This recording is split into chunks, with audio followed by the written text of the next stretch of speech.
Anyway, so there was a poet around the, I think, 8th or 9th century in a place called Iraq. He was sitting with one of his students, some guy, I think his name was Daniel. Not really. But I passed him by and asked the same question, how are you doing? And he didn't say anything. So he turns around, goes back to the guy and says, how are you doing? Doesn't say anything. Goes back again, how are you doing? And he says, why do you waste your time and my time by asking ridiculous questions? But to give you an answer, how can anyone be doing once they realize they're getting older, sicker, uglier, and walking towards their death? For some people, it's a happy occasion. For many, it's not. But I'm doing well. Yeah. You said, how could somebody find happiness basically when they get older and uglier and whatnot? Like you said, I think. You think, huh? Being 18? Jamila, you see the nerve of these people? Like, yeah, I think the only thing is find happiness out of that is looking back at what you've done in your storyline. I haven't done much. It makes me even more sad. I mean, some people can be accomplished and happy with their past. Some people aren't. Either way, it's okay.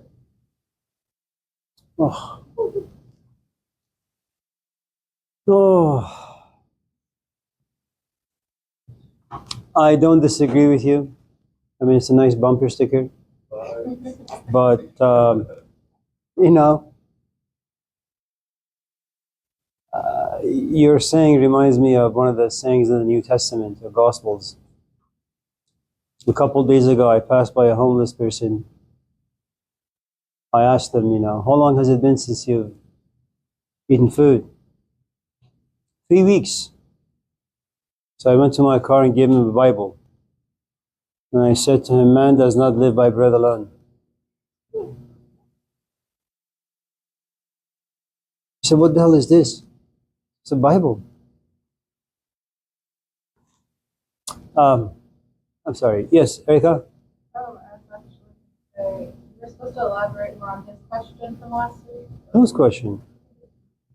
Yeah. What did he ask? It was, thank you. It was, why do you remember his question? Because I wanted to hear your answer. it was, about, Even he doesn't remember.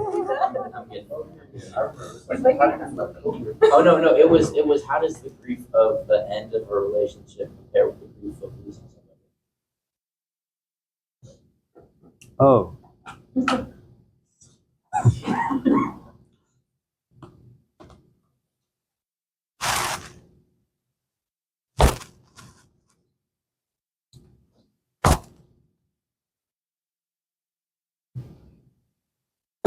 You guys asked some serious questions in a class that's not supposed to be very serious.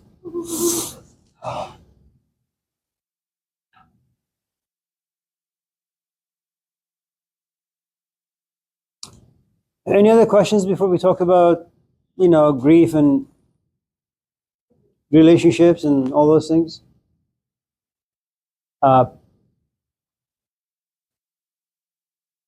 Markel.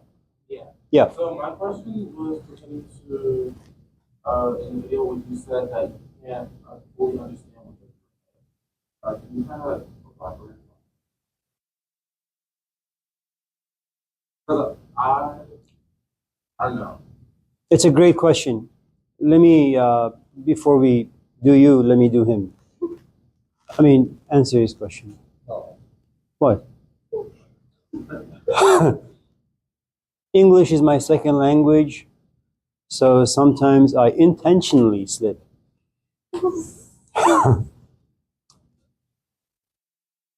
There was a guy who was doing his PhD in, I think, sociology, if I'm not mistaken, University of Chicago. And his dissertation, which is like a long essay, was eventually turned into a book. And the title of the book is Gang Leader for a Day. If any of you in this class have not heard of the book or read the book or listened to the book, I suggest you do so. It's a great book. And so this Indian kid goes to the chair of the sociology department and says to him, I don't want to go to the library, check out books, read them, and write an essay about the projects. I want to actually go into the projects and live amongst the people for a couple of years and do some research. You know, instead of reading like ink on paper, I actually want to like go and just be around people. And the chair of the sociology department looked at him and said, it's a great idea, but a very dangerous one. There's a good chance that you won't survive. He says, well, listen, I am a tactile sort of a fellow. I am hands-on. The idea of sitting somewhere and reading and then writing doesn't really appeal to me. It's kind of like Danielle's speech about getting older and you should be happy with who and what you are, which is a great thing. It's just that coming from an 18-year-old, it's a little difficult to kind of digest. No offense. Not anything, so no offense. Or anyone under the age of 50. So,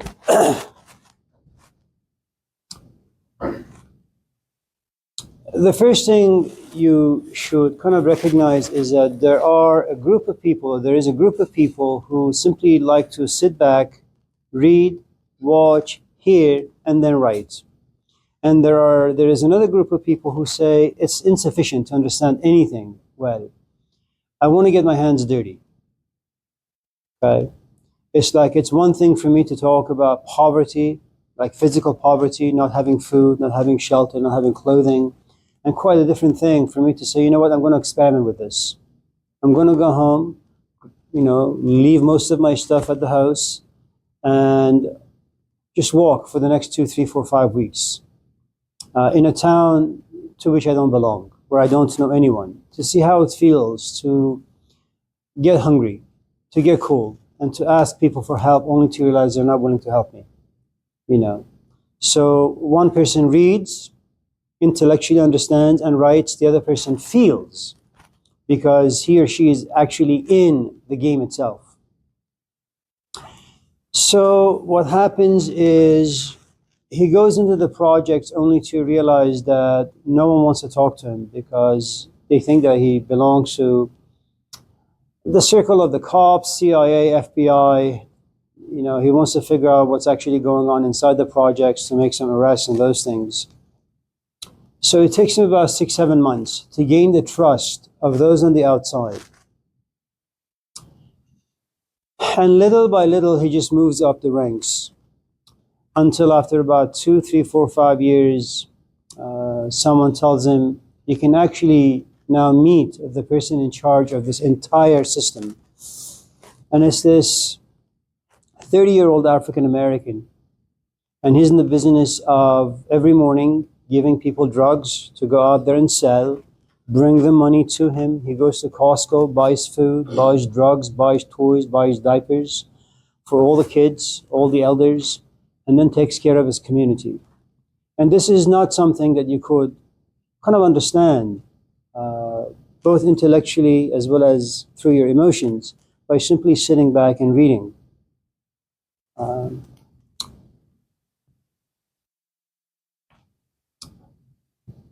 I don't know how you could ever make me understand what it means to be black.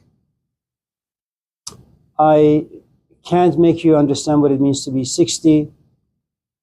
I may have some idea what it means to be 18 because I've passed those stages.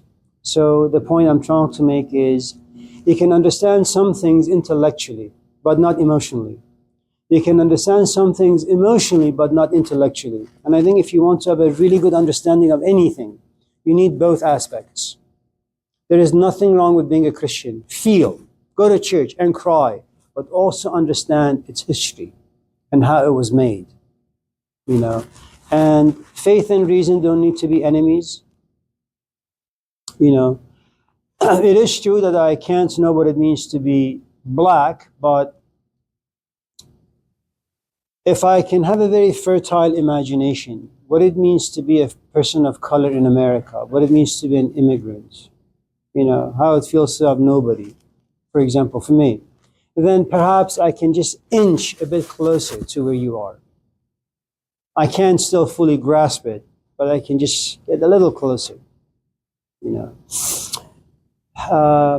You don't have to be married and then divorce to understand what marriage and divorce are. What we can do is, if you're hooked or addicted to video games, for example, that's a marriage. It's something you do every single day. It's something that consumes you, occupies a good amount of mental space, emotional space, and then with a good amount of hopes and desires, you walk home with the fantasy that you want to go home, warm up some pizza, and play video games for the next like 5 hours and just enjoy your day.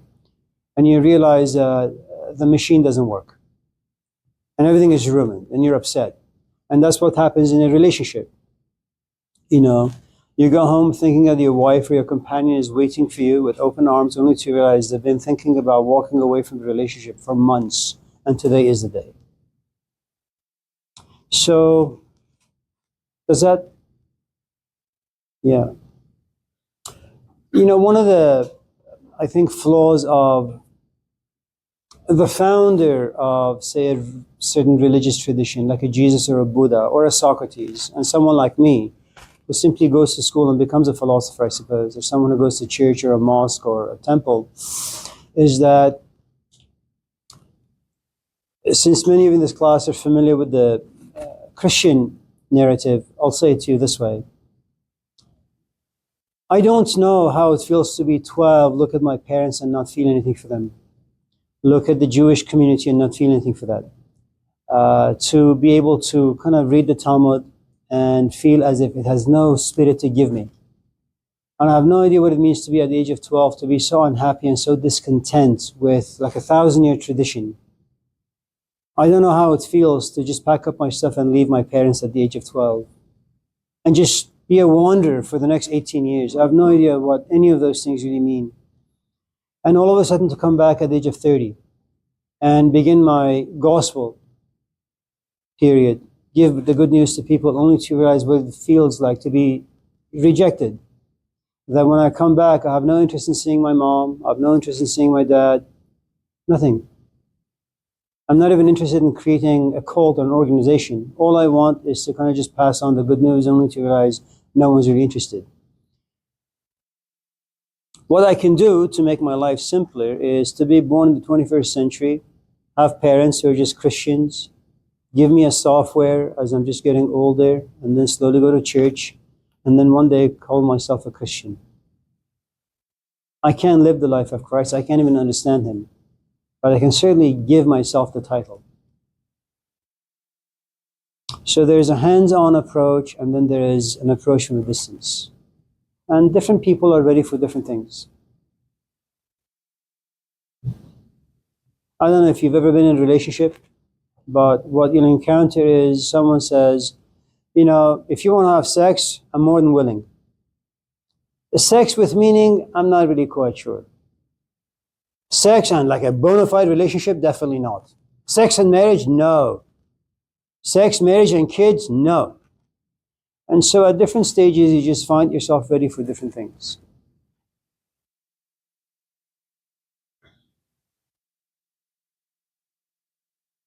Maybe right now you just look at the class and you say, I just want to pass it with a C.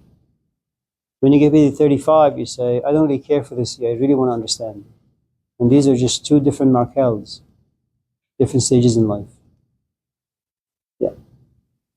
Anyone else before we talk about sadness? Jamila? Do you think that it's possible for a person to constantly have sex with one partner and one of you kind of is detached, like one of you gets up with feelings or doesn't? Is it possible to have sex with an individual and be emotionally detached from them at the same time? Is it a man or a woman who's detached? I'm saying a Yes. homosexual relationship. The reason why I ask is because men and women are just wired differently. It also depends on if either of them have had a traumatic past. One of the things that happens to, say, victims of sexual abuse, in cases where there was trust and faith and love and all these three components were kind of just trashed because someone just crossed certain lines and did A, B, C, D. What usually happens in those relationships later on is that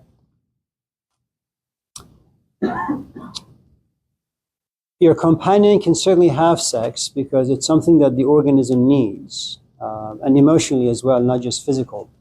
But they have learned how to detach themselves emotionally while they are engaged in the act of sex. So even though your question sounds very simple, it has a lot of different layers. And without looking at the layers closely, it'll be very difficult to answer the question. First marriage is different than the second marriage. Long-term relationships are very, very different than short-term relationships. If you've just met someone and it's the second week and you guys are intimate, there's a good chance that both of you, if the relationship is relatively healthy, there's a good chance that both of you are going to be embodied as you're having this thing called sex. If on the other hand, you've been together for like 5 years or 10 years or 20 years, one of the things that happens to all of us, the moment you do anything, whether it's playing music or having sex or drinking coffee or whatever it may be, as you do anything, often you lose your appetite for it. So if you do it like once a day, now it becomes once every other day, then once a week, then once every 2 weeks, then once a month, then you'll just be a Jesus Christ who never does it. So it really depends on your age, the life of the relationship, if it's a man or a woman, if there has been any abuse, and the fact that relationships live in space and time, and everything that lives in the hands of time eventually just corrodes, becomes rusty, and then just dies. But despite all of that, let me just add, sometimes your physical organism needs, sometimes your skin just needs. And once you've been satisfied, just take a shower and go home. This is no longer like the medieval age, where you want to be a monk. Those times are gone. Oh, God bless you.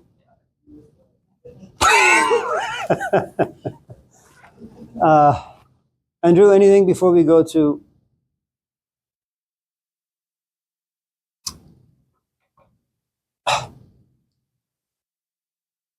So do you think a teacher's goal, besides teaching like a topic and also teaching skills, is also to teach the student to enjoy life? Well, first of all, if you want to learn any new craft, on the part of the student needs focus. They need attention.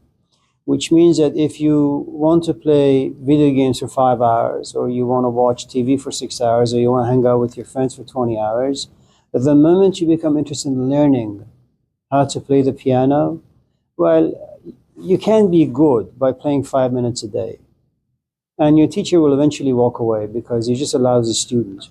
So if you want to learn any art, it doesn't really matter what it is, whether it's cooking or the piano or doing philosophy, you need to give it a good amount of space. So you need to dedicate like 5, 10, 15 hours perhaps, or maybe just 5 hours or 2 hours a day just towards that particular craft.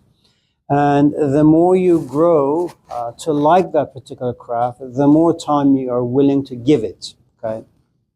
Now, what you need to understand is there are two participants in this particular game. One is the person who gives, the other is the person who receives.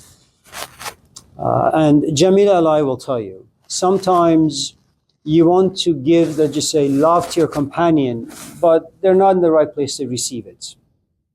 So even though you want to teach them, even though you want to give them, the kind of gates that they are in, it's just completely shut. They're not going to receive anything. So in as much as you want to give, it's going to backfire. Sometimes the other person is ready to receive, but you have nothing to give. Okay. Now, we have young teachers and we have seasoned teachers, and we have young students and we have older students. Now, what all students have in common is that they have the capacity to learn. Okay. And as long as, if we go back to what Markel had asked, as long as the ideas are not hands-on, it's basically theoretical, all students are willing. Okay. You're more than willing to come to class, for example, let's just say this was what you're talking about, hypothetically speaking. You have no problem coming to class Mondays and Wednesdays and spending or giving your life to me from 9:30 until about 10:45. Okay. The moment I ask you, well, you've shown some interest and you think well and you feel well when I speak and I look at your body language, you pay attention. So why don't you come to my office every single day from like 8 in the morning till about 9. And all of a sudden you realize, well, you have to now make sacrifices. All you're willing to sacrifice is Mondays and Wednesdays from 9:30 to 10:45, not more than that. Okay. And though theoretically it sounds really exotic to be devoted to something, there are lots of people in this class who assume themselves to be ready for a long-term relationship. And they're willing to give it a shot. And they do. They go somewhere, they hang out, they have sex, they have conversations, but when things become serious, they realize they're just not ready for it. Okay. So there is the assumption of being ready and the reality of being ready. Being ready, the reality of being ready is very, very, very, very different. And one of the things that you'll discover about men is that they're more than willing to have sex, but when it comes to fatherhood, it's something they will run away from. Or anything that's serious, okay? Because they're not there yet. Because women have the power of domestication. Women have the power to domesticate men. Sex has the power to domesticate men, okay? But the man must be in the right place to say, you know what, I'm willing to be domesticated. And by that I mean you have a house, and you live with the same person, you take out the trash, and there's always going to be friction between the two people. And you have to be able to have a thick skin to kind of endure the assaults that relationships create. Okay? So most men, and I suppose these days women as well, they're there for a good time, but when it comes to the difficult parts of any relationship, it's kind of dicey.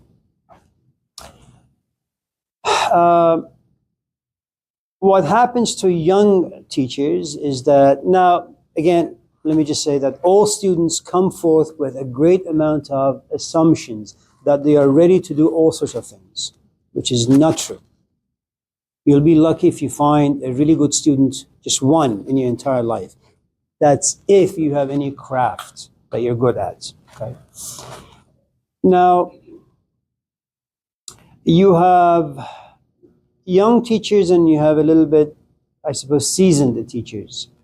Young teachers, like anything that's young, it is fresh, it is consumed by hopes and dreams and fantasies, like any 18-year-old who all of a sudden hears that he's going to be a dad. I'll be the best father this planet has ever seen. I'll go to Home Depot, buy lots of 2x4s and make a crib. I'll go to Costco and buy like steel formulas and diapers and this and that. I'll never scream. I'll never spank. I'll never whatever, I'll have take 50 jobs. Instead of living in downtown Oakland, I'll save money and buy some sort of a house in the woods, Montclair, somewhere. Okay. And then the reality hits and you realize, it's not fun after 8 hours of work coming home to a nagging companion and a screaming child. And little by little you realize, you like the fantasy, the reality isn't as much fun. So as a young teacher, you say, I can walk in the classroom and inspire whoever and take care of whoever and all that stuff. Okay. That's just being young. An older instructor, very much like Jamila, and let's just assume that she's a single woman, doesn't have a companion who's a Kaiser who needs to be picked up or whatever. Okay, says to herself, you know what? I'm 50. I've wasted a lot of my life and my energy on useless people. I do want a companion. I do enjoy sex. I do enjoy like watching a movie with someone and having food with someone. But it can't just be anyone. So she goes on the dating app, and she begins to read people's profiles very, very, very closely and carefully. She doesn't want to go with a Satanist or an atheist. Her time for that stuff is past. She wants an oasis now, a Garden of Eden. A man who thinks the way she does, a man who feels the way she does, a man who has a house, a man who's not sick, because she's done her stages of chaos. She just wants to rest and relax and have a good time with what little life she has left in her and health. Okay? And now this is a seasoned teacher in the sense that she looks for a companion who is worthy of her time, of her energy, and someone who doesn't make very many demands. She also knows something very interesting about herself. She is far too old to make any changes about who and what she is. She's not going to be a Jew. She's not going to be a Muslim. She's not going to be a Hindu. She's a Christian. And that's just the way she is. Okay? And she's not going to walk away from her kids. So if a man comes into her life saying, I don't like your kid, you need to walk away, I'm a mother. I'm not going to walk away from my family. You like me? You stick around. Okay? Now, a young teacher doesn't do that. A young teacher is willing to sacrifice her entire life, for example, for a man or a woman. Okay? So the more seasoned someone is, the more demanding they're going to be. Now, no one is a student. You are made into a student. And the teacher, whoever that may be, whatever craft it may be, only they will know whether or not you're worthy of the time or energy. Or you have the receptivity to kind of take what they have to offer you.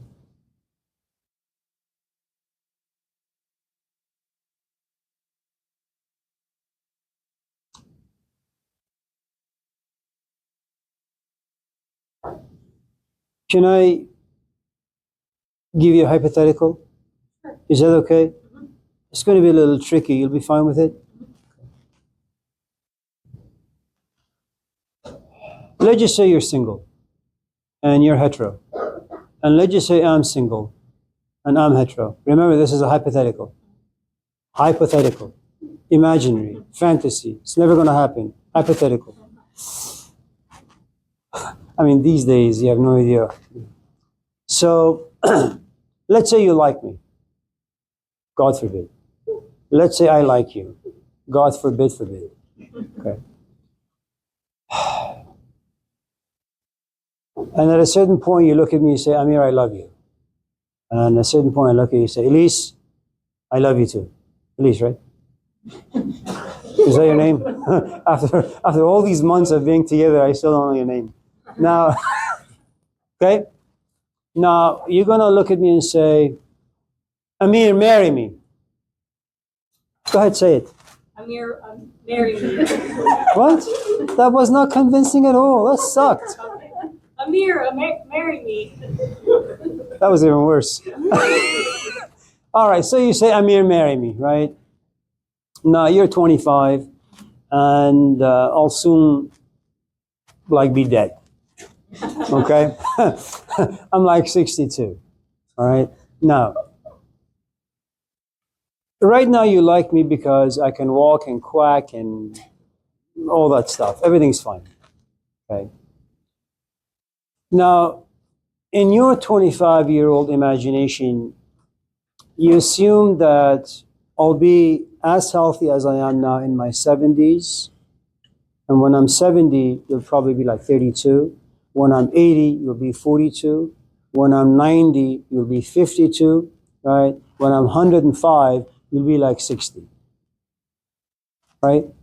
And you assume that I'm always going to be walking and going to the park and jumping the hoops and all that. Only I know that's not the case. So I'm going to sit you down and say, listen, do you really know what you're getting yourself into? You say, yeah, I love you. I know we can make this work. You say, I don't think you really understand. You have a lot of life ahead of you, where I have a lot of life behind me. I'm approaching the end of my life as you are entering into life. You don't know what you're asking. So instead of you and I getting married, and you being my caretaker for the next 20, 30, 40 years, let me make this easy for you. Let's have a monogamous relationship as long as I'm healthy. Me and you. And while when I get sick, take me to Kaiser. Okay? Every single day. Give me my pills and wash my ass and all that stuff. All right? If on the side you want to be with someone, that's fine. Just don't let me know. Because you have every right to live your life. You're young.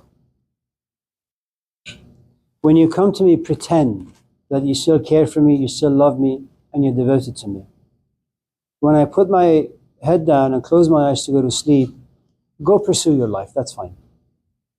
But whenever I call or text, make sure you reply or pick up. And I suppose the point I'm trying to make is what I want to do. I want to give you a good amount of clarity as to what it is that you're doing. And there's a good chance that once I open some doors and your eyes become a bit more clear as to what it is that your future is going to be like, certitude is going to be replaced with doubt, skepticism. Now you're going to sit back and say, should I marry him? Should I walk away now? Or should I become a bit more entangled? Because the moment I get sick, what's going to happen is the emotions that come with compassion, pity, loss, guilt, shame, it's going to be an avalanche on you, and you may not survive it. In other words, you may not be able to walk away from the relationship.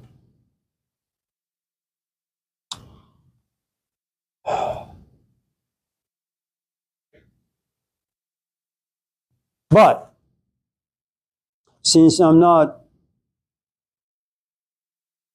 I should say, since I'm a bit political and very cunning, I'm not going to tell you any of those things.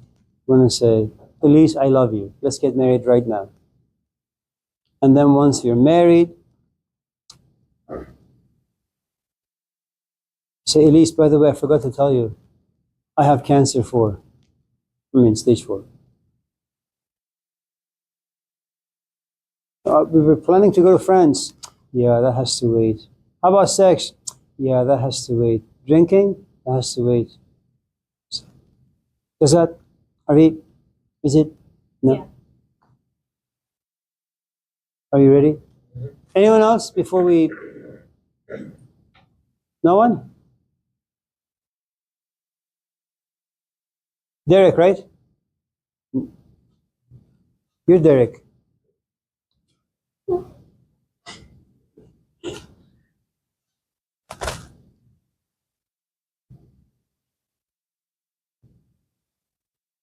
What was your name?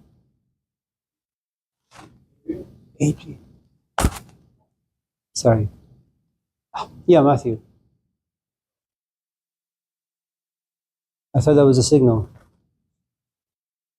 Well, look, I do have a question, but The only reason why I'm postponing replying to your question, I have to wait for the right time. Yeah. Yeah, thank you. Yeah. You have to understand, Mackay, right? Yeah. Playing with ideas, it's very much like having sex.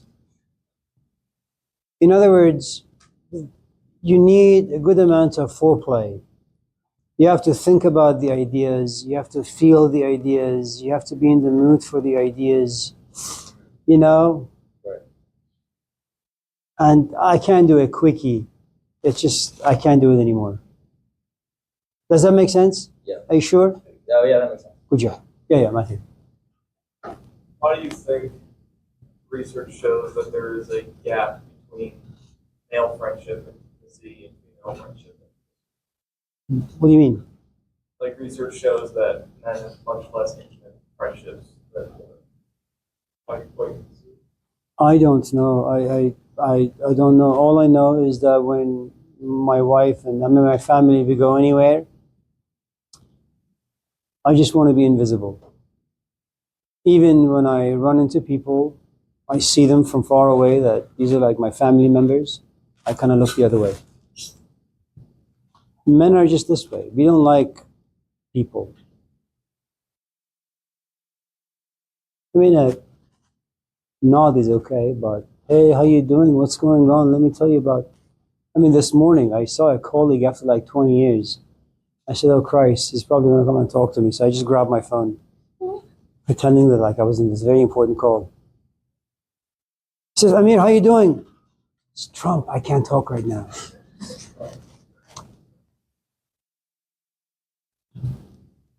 Anyone else? Yeah. I was gonna ask. We're married. Yeah. Should we ask more small questions or more big questions? I think you should just ask questions, and if the space is ready to kind of wrestle with the question, it's fine. Your question really is irrelevant. It doesn't really matter if the question you think it to be small or big. It's my approach that'll either make your question small or big.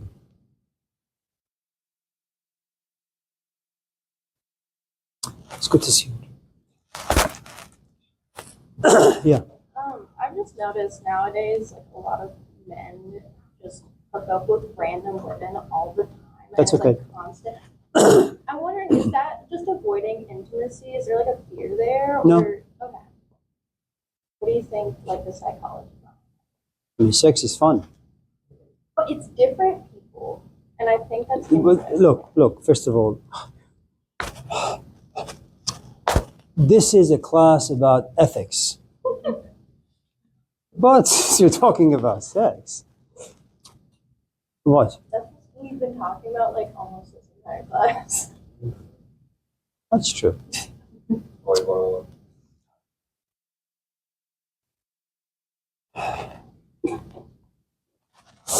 So the thing is, you can't talk about sex without talking about beauty.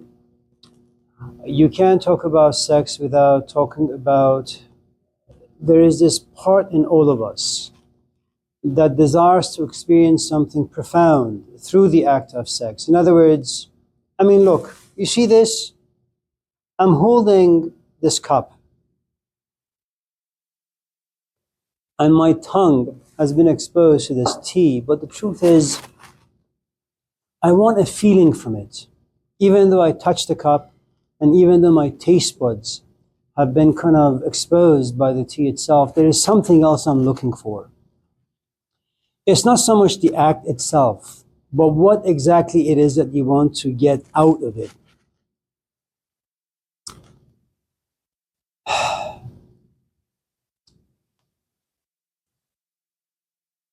There is this immense force that lives in women, and there is this immense poverty that lives in men.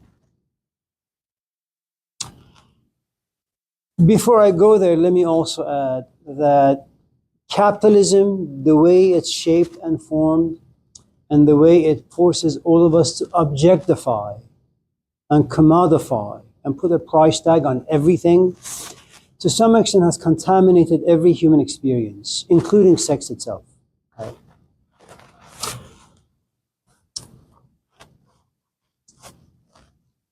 For the longest time in Christian history, Islamic history, certain parts of African history, Asian history, especially Chinese, in particular Taoist tradition,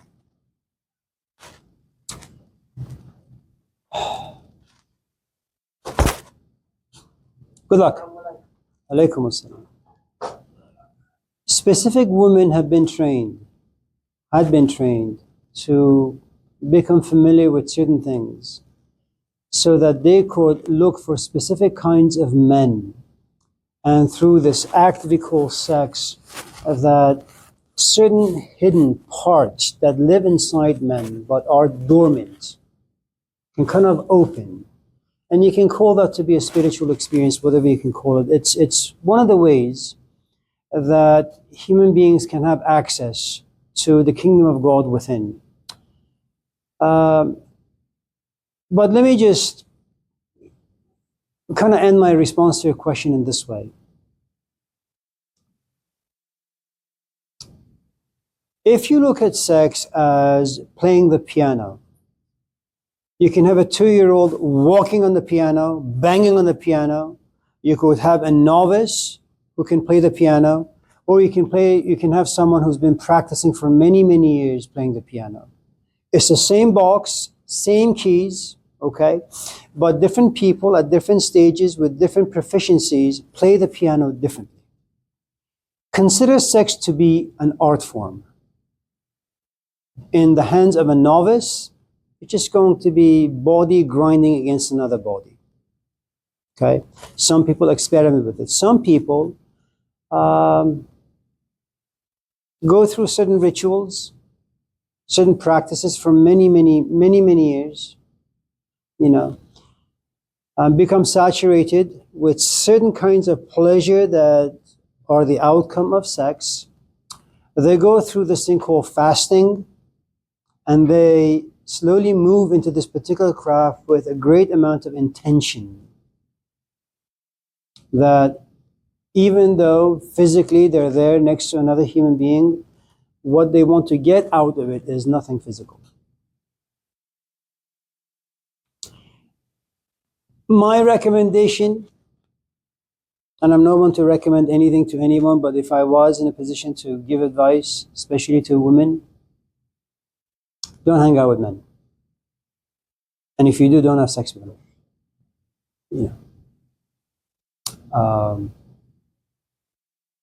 It doesn't matter what sort of deficiencies you have in life. If you use sex as a revenge tool or as some, part of your life that has been deficient, masturbate. It's the best way to protect yourself. Just stay in school. Allahu Akbar. Yes. Okay, so you emphasize the importance of relationships for young people. So how do you justify also suggesting that women should be around men, like in a heterosexual context? Like, first of all, I come from a different culture, so I saw different things, And even though I've been here for about 40 years or 50 years, most of the things we talk about, they just sound good. You can't apply them outside. It's not possible. I love to read the dialogues of Plato. I just can't be a Socrates. I love reading the New Testament, the Gospels. I just can't apply the teachings to my life. I love listening to Dr. Phil and Oprah Winfrey and Eckhart Tolle. They inspire me. And I try to apply their ideas, to my life. It just doesn't work, So in as much as I say a lot of things, they're mostly, are useless for this particular culture, unless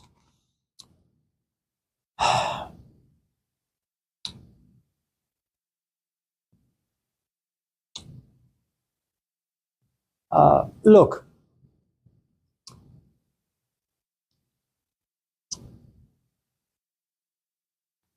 is it nice for you to go to a children's hospital and visit kids who are sick? It's great. Is it good to volunteer for the hospice program? They're wonderful, they really are. But you have to make a lot of effort, and you have to make a lot of sacrifice. And in doing so, you're going to miss out on being 18 and having lots of fun the way your other friends are having fun. If on the other hand, I as your husband, to whom you're devoted and love, and the feelings are mutual, if I am sick, there's a good chance you're just going to come to the hospital every single night, and you'll be fine with it. Okay. Most of the things we talk about in class, if they are forced, unless you become addicted to them, they will have no application. They're useless. If on the other hand they are forced, but then you fall in love with them, that's a different story. You know, in this day and age where you have almost 70% of young people medicated, depressed, lonely, with no parents around and no communities, and this is what this culture is all about. Well, of course, you want to feel that you're alive, and one of the easiest way you can feel your own existence is by getting into relationships, and is by having quickies, and there is nothing wrong with it. You know, I think the conflict is somewhere in our psyche, we are still contaminated by old school philosophies of life. But the 21st century creates a different kind of people, a different kind of social structure, where the two schools don't really meet. You know, with all the poverties that live inside us, one of the ways that you keep yourself from really getting depressed and ending up in a mental institute is finding a boyfriend or a girlfriend, having sex with them, and then dumping and moving on to the next person. What else can you do? Unless you have great GPSs. In other words, you've seen your parents and they're like your role model, you know, and your mom keeps telling you that, honey, don't be, you know, intimate with anyone until you get married. That becomes your GPS to life. And in as much as you're tempted often to, like, you know, be intimate with your boyfriend, all of a sudden the voice of your mom comes in. In the absence of that, then it's green light, really. My only recommendation is, you know, just be careful. Make sure that, you know, you check the person's medical records. No syphilis, no, you know, PMS, no AMS, no GFY, whatever, so you don't get sick. Yeah.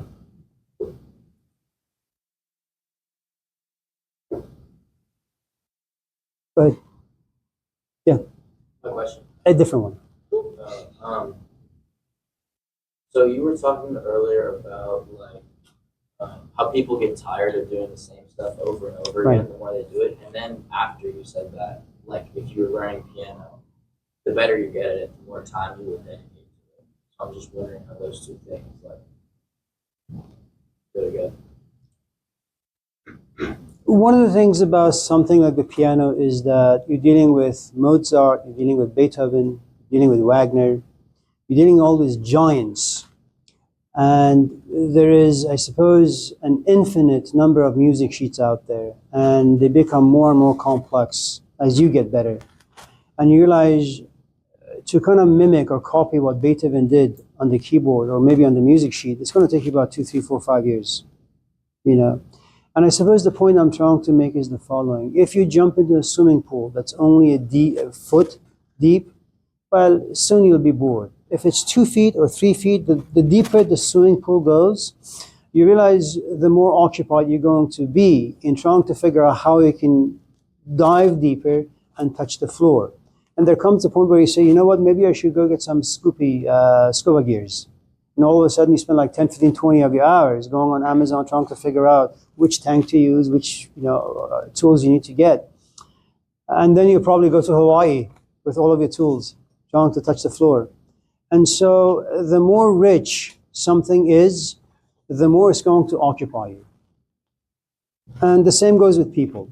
If you go out with an 18-year-old, an 18-year-old doesn't have much to offer you. You know, the best you can do is distract yourself from the miserable relationship for like 6, 7 months, and then it's going to fall apart. Now, your problem is that most of the heroes produced by this culture are kind of cheap and superficial. They don't even have like a historical accuracy. We have Batmans and Supermans and Spider-Mans and those things, right? These are the heroes. If you go back to the 1950s and 60s and 70s, the story is very, very, very different. You know, every day on the news, you'd be hearing about Malcolm X and Mahatma Gandhi and Che Guevara, and all of a sudden, the news that contaminates your ears and then your mind kind of propels you to live a bit more serious life than the one you're currently living, if you're living that. Yeah. Well,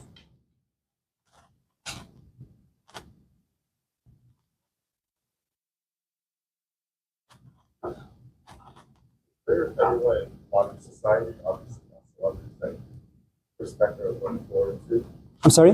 Is there anyone in modern society that you look forward to or respect in a way?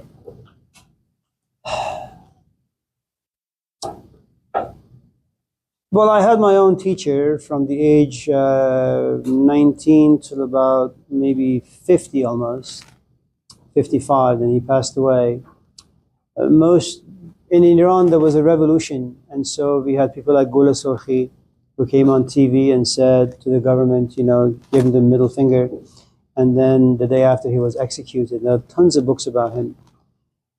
But aside from the heroes that live inside books, I live not too far from Angela Davis. You know who she is. Angela Davis is one of the founders of the Black Panther movement. She was in prison for a while, lost her job a couple of times. She's now in her, I think close to 80s. She writes books, does, you know, interviews. Very profound and deep thinker, social activist. I don't talk to her very much. You know, she comes by once in a while. We see her in the streets walking her dog. But one of the things about people who have lived a serious life is that they have a certain presence about them. And if you know their history a little bit, is that once you see them, they make you feel bad for the life that you live. And you aspire to be like them only to realize you can't really. They're just heavyweights. You know. I don't know her personally. You know, but you can YouTube her, see what she talks about, all that stuff. Yeah.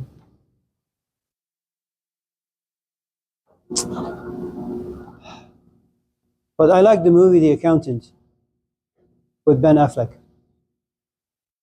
He's my hero. Stephen. What was her name again? Angela Davis. Thanks. Yeah. Anyone else? We have, Danielle. On the therapy and change, I just want to say I like the new background music. The last couple were like a little bit better. Yeah, I don't know. Cassie does all of that. Cassie Lipowitz, one of these days you'll see her. She was a student of mine when she was 17. She's now 80. There was some wonderful beds. They made me more intrigued. Yeah, I don't listen or hear them. Yeah, Erica. For what? I don't think that's coming today. Yeah.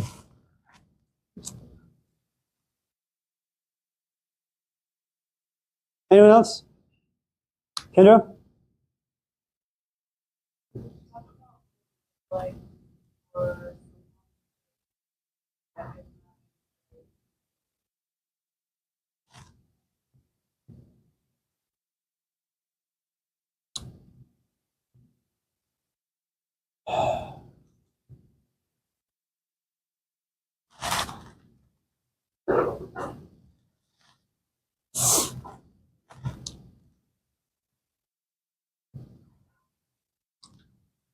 I know you bake, and I know you're a good bake.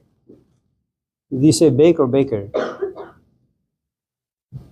Anyways, so what usually happens, I suppose, when you're making food is that your nose and your tongue, they're like a GPS, especially your tongue. You kind of taste food. And what happens is you have this ideal goal that I want my chocolate chip cookie to taste really, really good. And so as you're making the dough, while you're wrestling with the recipe, once in a while you put a little bit in your mouth just to see how it tastes. And then a signal is sent to your brain that this tastes awful. Okay? Now what usually happens is you say, damn, you know, I spent like all this money, all this time trying to make chocolate chip cookies and it tastes really, really bad. So you trash the whole thing. Now depending on your time, on your patience, on whether or not you want to give this another go, your resources, the people you're actually baking the cookies for. So you say, you know what, I'm going to give this another shot. And what usually happens is while your hands are dirty, once you're in the game, what happens is there is an ideal that lives inside you and there is a reality what you have on the counter. Okay? And something about you recognizes when the ideal form has been reached. Now, if you're not making chocolate chip cookies, but you know you're not good at it, but you're sitting and watching a movie, let's just say, that has nothing to do with baking or cooking, the truth is there is nothing to wrestle with. You're just enjoying your mind. You kind of just say you're in a vegetative state. Okay, there is nothing to wrestle with. So one of the things that you need to understand is whenever you're dealing with any weaknesses that you may have, something has happened where something about you has been triggered, okay, where you know that you're just not good at certain things and you want to become better. And that's when the wrestling comes forth. One of the best teachers who kind of was relentless in revealing to people the areas in which they were profoundly weak was a man by the name of G.I. Gurdjieff. You know, he's an Armenian philosopher, died in the 1940s sometime. One of the things about Gurdjieff, which you gotta just respect this man regardless of, you know, whether or not he was a charlatan, what people say about him, is that he knew that this is a very safe environment, the classroom is. You raise your hand, can we talk about old age? Okay. Can we talk about Plato? Okay. Can we talk about slavery? Okay. Very comfortable environment, very safe. And just this intellectual game that all of us in this class kind of play with, and we walk away thinking that we've accomplished something very profound. What Gurdjieff knew is that there are different levels of understanding. There are some things you understand with your intellect. There are some things you understand with your emotions. And there are some things you understand when you're actually wrestling with the thing you assume to understand. And what happens is now your emotions come down and your intellect comes down. And the nice thing about the cult that he had, the school that he had, is through very, very practical settings, you have an intellectual book that's 800 pages. But because now it's on ground, you're wrestling with the things you were writing about, you're going to get rid of about 795 pages. Only 5 pages are worthy of keeping. And then you have the emotional parts, feelings. And through, again, practicality, you realize that about 90% of your emotions are just junk. They're just bad for you, even though they may give you pleasure. And so you only keep 10%. Okay? So if you go back to Elise's question about teacher and student, good teachers make sure that you physically experience the things that you're feeling and thinking about. Okay? And then you realize that most of your thinking and feelings towards the object of attraction are just flawed. And then your weakness comes out. The thing about Gurdjieff was that he was a very coveted teacher in the 1940s and 50s. Everybody wanted to be around him. You know, he had these magical components to him. He had this like very powerful presence to him, from what the books suggest. And so people could never say no to him. He also was very proficient in understanding the Enneagram. Different people have come with different personality types of different softwares, okay? Moses is a guy who doesn't like to feel, so he's forced to feel. Jesus is a guy who doesn't like to think, so he's forced to think, okay? So for someone like Jesus, Gurdjieff would tell him, listen, you're telling these people to leave their parents and just come with you. What does that mean? What does that look like? You know, some 2,000 years ago, your parents are old, you know, you're married, you got kids. When you tell people to walk away from their family life, but what's going to happen to the wife? What's going to happen to the kids? What's going to happen to the, all the parents? Who's going to take care of them? And now Jesus has to sit and think. And then what's going to happen if he thinks about this stuff a bit better, he's going to come back and say, you know what? You guys should leave your parents and follow me. However,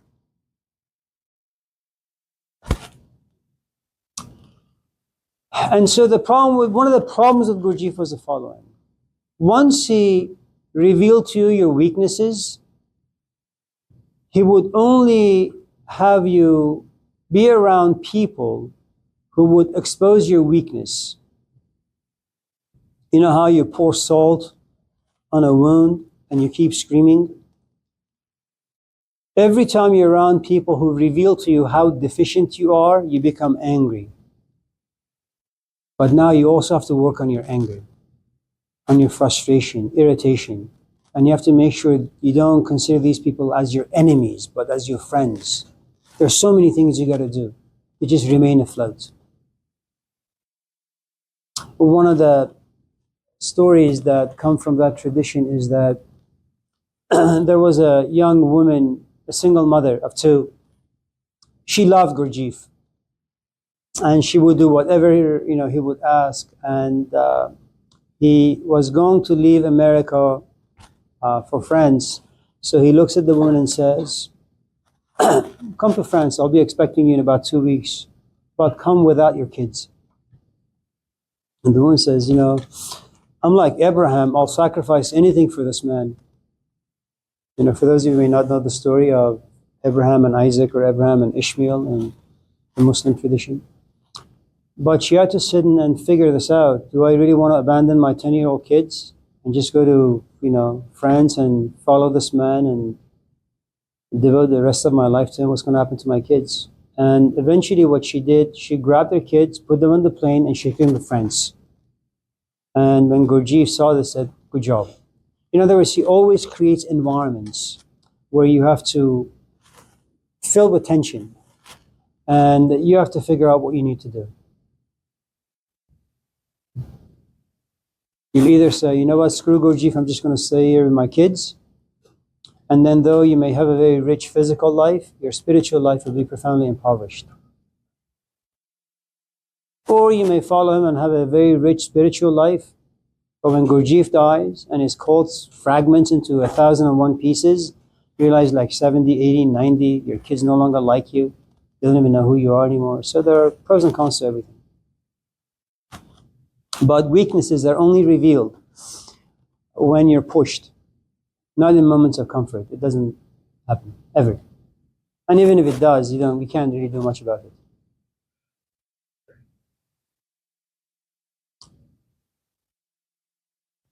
Can I tell you a story? And then we'll go home. We had this neighbor, his name was Gene. He was a Mason. His wife, she was a chain smoker, so she couldn't breathe near the end of his life. He goes for a very, very simple surgery. It was on a Friday in Roseville. When he comes home that Friday evening, he comes to realize he needs to pee, but his tubes are clogged. They had stitched some wrong places, so he couldn't pee. And this is the 1980s in a tiny little village called Roseville. And they told him that no one can operate on you. You have to wait until Monday. Okay. He says, okay. When they opened him up on Monday at 6 in the morning, for the first 30 minutes, the only thing that came out was blood. Then came out urine.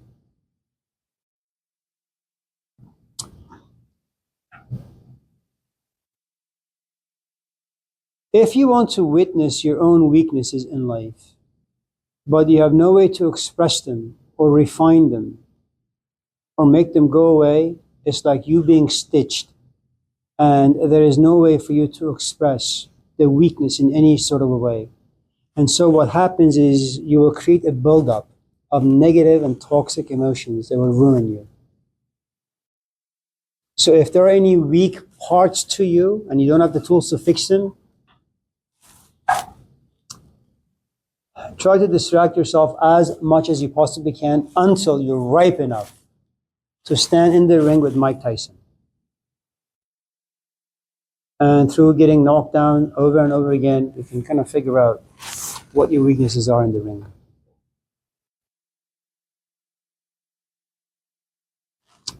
And I guess I'm not talking about writing essays, getting a C and revising your essay. Sorry, Anyone else? Yeah. And only weaknesses be shown in moments of conflict or also strength.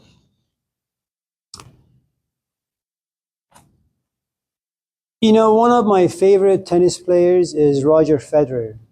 He's like what I call to be silk on the tennis court. Everything about this man is just so smooth. And rarely did he ever show negative emotions, like arguing with the ref or with an opponent. And what little I know about him and the past 20 years of him being on the court is that he always had a coach. I mean, he was number one player for many, many years. And for some strange reason, he always had a coach. And one of his coaches was Stefan Edberg, who was a number one tennis player for a while as well. And you sit back and you say, well, you know, when I look at this game, there is nothing wrong with this game. Everything just looks so perfect. It's so difficult for anyone to beat him on the court. And yet, only he knew there were certain parts of his game that required some fine-tuning. And the only person who's able to see that is someone who has been number one, who knows the game perhaps a bit better than Roger Federer himself. The other thing you need to know is the following. As I'm talking to you right now, I may assume that I'm very coherent, very logical, very rational. Then I'll go home and listen to the things I said. I say, man, that was a trashy class. Now, because you're a novice, you're going to walk away saying, that was a great class. I really look forward to what he has to say on Wednesday. But only I know how much I really, really sucked, not you. So you can only know your deficiencies by someone who's far better than you are, not someone who's equal to you or below you. So don't ever hang out with anyone who's better than you, because they'll make you feel bad about who and what you are. Having said that, Assalamu alaikum wa rahmatullahi wa barakatuh. Majesty, good luck.